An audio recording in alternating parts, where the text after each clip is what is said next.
स्वागत है पुराने समय की गूंज में। हमारे साथ यात्रा करें जहां हम प्राचीन हिंदी कहानियों के ज्ञान और आश्चर्य को उजागर करते हैं।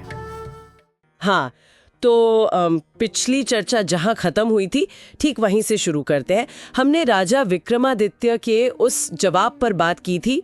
जी बिल्कुल। जहाँ उन्होंने पुजारी माधव के त्याग को सबसे बड़ा बताया था। हाँ, क्योंकि वो निस्वार्थ प्रेम से किया गया था, इतना शुद्ध कि देवी को भी अपना इरादा बदलना पड़ा। सही कहा। और जैसे ही राजा ने ये जवाब दिया, बेताल फिर गायब, वापस उसी पेड़ पर। हाँ, लेकिन राजा विक्रम वो कहाँ मानने वाले थे? बिल्कुल नहीं। वो फिर पहुंचे शमशान, शव उठाया कंधे पर और चल पड़े अपनी यात्रा पर। और बस तभी बेताल ने सुना दी एक और कहानी, एक और उलझन। हाँ, आज हम एक बहुत ही दिलचस्प कहानी पर बात कर रहे हैं, राजा का धर्म संकट। जी, ये कहानी एक शासक के कर्तव्य, न्याय और उसकी अपनी इच्छाओं के बीच के द्वंद्व को दिखाती है। हाँ, कहानी शुरू होती है एक ऐसी स्थिति से जहाँ एक राजा है, बहुत न्यायप्रिय, लेकिन वो एक वसीयत के मामले में फंस गया है। बिल्कुल। दो भाई हैं, सत्यदेव और धर्मराज, और उनके पिता की वसीयत की भाषा इतनी, आप कह सकते हैं, रहस्यमयी है कि कोई समझ ही नहीं पा रहा। और राजा के लिए ये बड़ी अजीब स्थिति है ना? वो न्याय नहीं कर पा रहा। सही बात है। ये सिर्फ एक कानूनी मसला नहीं रह जाता उसके लिए, ये उसके राजधर्म पर, उसके होने पर ही सवाल उठा देता है। तो चिंता सिर्फ भाइयों के बीच संपत्ति बंटवारे की नहीं थी। नहीं, चिंता ज्यादा गहरी थी।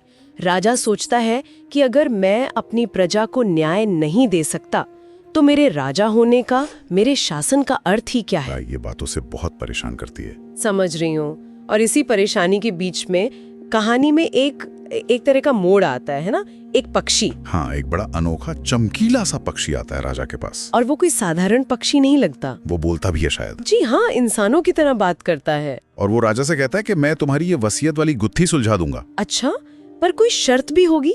कहानियों में अक्सर ऐसा होता है। बिल्कुल, यही तो असली धर्म संकट शुरू होता है। पक्षी कहता है, बदले में मुझे तुम्हारी सबसे प्रिय चीज चाहिए। सबसे प्रिय चीज? ये तो सोचने वाली बात है। राजा के लिए सबसे प्रिय क्या होगा? हाँ, राजा भी यही सोचता है। क्या मेरा मुकुट, मेरा राजपाट, मेरा वो शानदार घोड़ा, या शायद कुछ और? हाँ, फिर उसे लगता है कि ये सब चीजें तो आती जाती रहती हैं।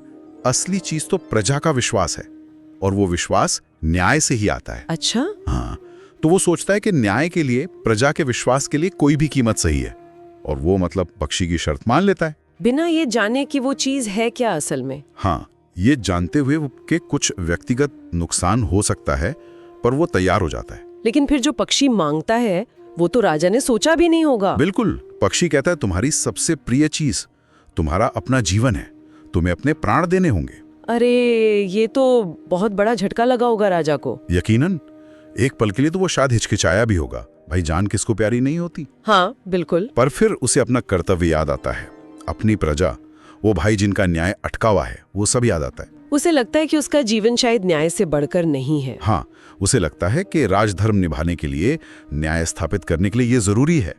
उसका संकल्प पक्का हो जाता है और वो तैयार हो जाता है, अपनी जान देने के लिए। हाँ, वो अपनी तलवार उठाता है, पक्षी से कहता है कि मैं वचन दे चुका हूँ और न्याय के लिए अपने प्राण भी दे दूंगा। ये वाकई समर्पण की पराकाष्ठा है। लेकिन कहानी यहाँ खत्म नहीं होती है ना? नहीं।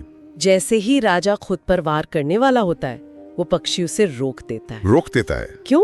और फिर वो पक्षी अपने असली रूप में आता है। वो एक देवता था। अच्छा, तो ये सब एक परीक्षा थी। जी हाँ, देवता ये देखना चाहते थे कि राजा अपने कर्तव्य और धर्म के लिए कितना समर्पित है।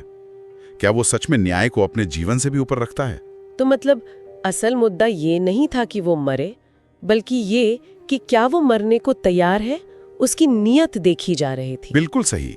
देवता कहते हैं कि तुम्हारी ये तत्परता ही असली त्याग है। वो राजा की बहुत प्रशंसा करते हैं। और फिर वसीयत का क्या हुआ? देवता ने रहस्य खोला। हाँ, देवता फिर वसीयत का मतलब समझाते हैं। वो कहते हैं कि संपत्ति धर्मराज को मिलेगी अगर वो शादीशुदा है, वरना सत्यदेव को। और क्या था नतीजा? पता चलता है कि धर्मराज का विवाह कुछ ही समय पहले हुआ था, तो शर्त के अनुसार संपत्ति उसे मिल जाती है। तो अंत में न्याय हो गया। हाँ, न्याय हो गया। ये कहानी खत्म तो न्याय के साथ होती है, लेकिन एक गहरा सवाल पीछे छोड़ जाती है ना? बिल्कुल। ये दिखाती है कि एक शासक का कर्तव्य कितना भारी हो सकता है। और कैसे उसे अपनी व्यक्तिगत इच्छाओं, यहाँ तक कि जीने की इच्छा से भी ऊपर उठना पड़ सकता है। राजा का जो समर्पण था वो सच में असाधारण था, भले ही उसे अंत में बलिदान नहीं देना पड़ा। सही बात है। ये हमें सोचने पर मजबूर करती है कि किसी त्याग या किसी वादे का, किसी प्रतिबद्धता का असली मूल्य किस चीज में है। क्या वो इरादे में है, या जो काम किया गया उसमें, या फिर जो नतीजा निकला उसमें? हाँ, इरादा, कर्म या परिणाम क्या ज्यादा मायने रखता है? ये एक ऐसा सवाल है जिस पर श्रोता भी सोच सकते हैं। और ये थी हमारी आज की कहानी। अगर आपको प्राचीन हिंदी ज्ञान की यह झलक पसंद आई तो ऐसी और कहानियों के लिए हमारे चैनल को सब्सक्राइब करें। अगर आपको यह वीडियो पसंद आया तो इसे लाइक करें और अपने दोस्तों के साथ शेयर करें, और अपने विचार या अगली कहानी के लिए अपनी पसंद कमेंट में बताएं। देखने के लिए धन्यवाद और मिलते हैं अगली कहानी में।